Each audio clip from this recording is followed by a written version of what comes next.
We've had a very busy last couple of years doing a whole lot of projects, very busy and very successful.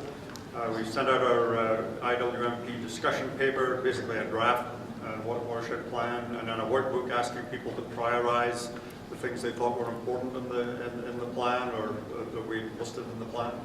We got back a whole lot of information. We had scores of workshops and open houses to discuss these things, sort of piles of information back. We did a statistical analysis of the results coming in back, so we got a very detailed analysis of what people support, what they don't support, which groups don't support it.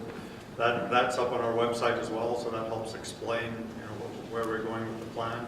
And then we got the final watershed plan out in June of this year, so it's there, it's completed.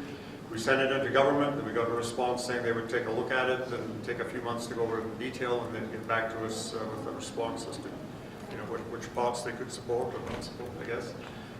Anyway, so that's out. We've also been very successful in getting a sub-watershed plan out in the Vermilion River basin. That was very well supported by all the folks in that watershed. So again, a very successful piece that's going hand in hand with our overall watershed plan. We got a very detailed atlas of the watershed out.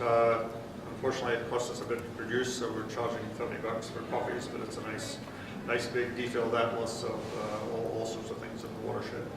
And then we've done some smaller projects, like there's a small lake, Mayaton Lake State of Watershed. We did that on their request.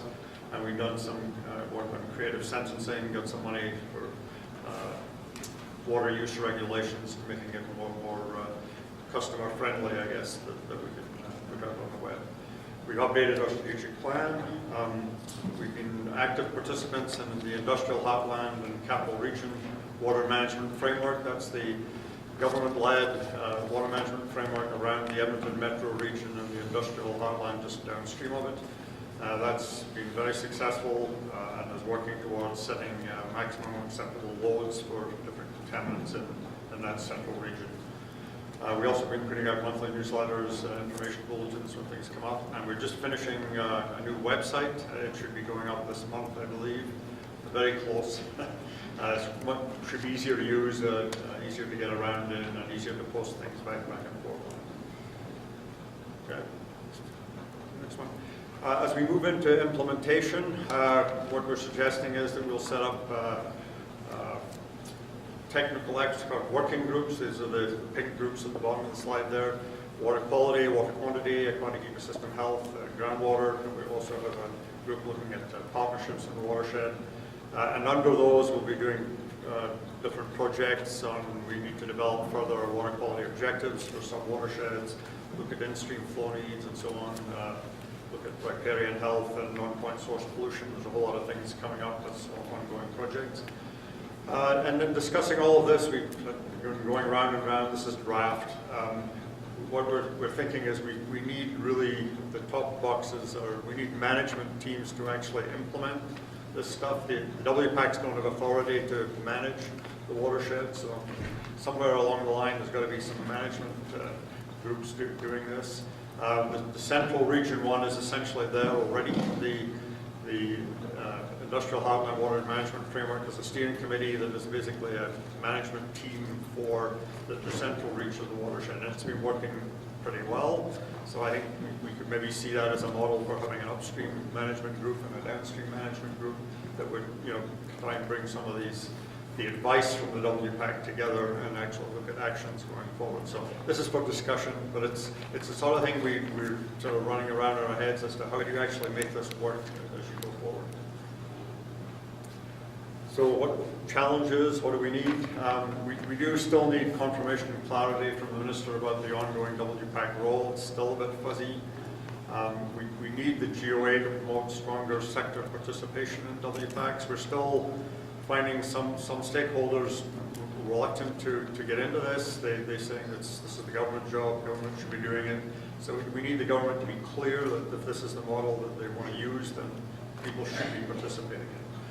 We also see a problem with commitment from the GOA to avoid work duplication. There's a whole lot of things going on, land use framework, regional plans, other planning initiatives, management frameworks, or IWMP. Basically in each sector, it's the same people that will be going to all of these things. know, so it's just too much work. You can't have people doing all these things in parallel. You really have to decide this group's doing this piece, this group's doing this piece. So again, government needs to be clear as to which piece each group is doing.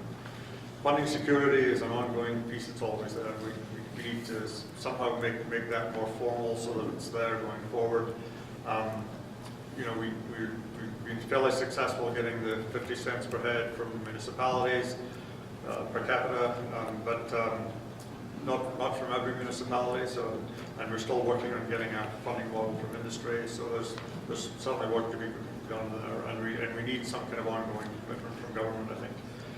We're also asking government to basically support this proposal we have for expert working groups, and by that we mean we would need some government help in those working groups, so they would need to be there. Otherwise, we don't see it working very well. And again, some form of management team, led by government or stakeholders with authority to manage. Something needs to be set up so that there's clear management of these things as we go forward. And maybe just as the last one I can throw in there, that we really need the government to come out with their monitoring plan, which has been in limbo for a while there, so that we know what our monitoring plan will be, you know, once they can define what theirs is. So lots going on. Thank you very much.